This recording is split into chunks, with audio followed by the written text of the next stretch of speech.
السلام علیکم ورحمۃ اللہ وبرکاتہ نحمدہ ونصلی علی رسولہ الکریم اما بعد۔ موضوع ہے ایام 20 کے صوم کی پابندی کر کے بھاری اجر و ثواب حاصل کیجیے۔ واضح رہے ایام 20 سے مراد عربی مہینے کے اعتبار سے 13، 14 اور 15 تاریخ ہے۔ اللہ کے رسول اکرم صلی اللہ علیہ وآلہ وسلم کا فرمان مبارک ہے، صیام ثلاثۃ ایام من کل شہر صیام الدہر و ایام بید صبیحۃ 13 و 14 و 15۔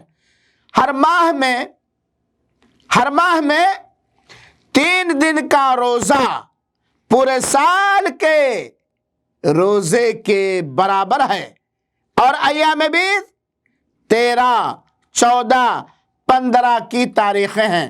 علامہ البانی رحمۃ اللہ علیہ نے صحیح الجامع کے اندر اس روایت کو حسن قرار دیا ہے۔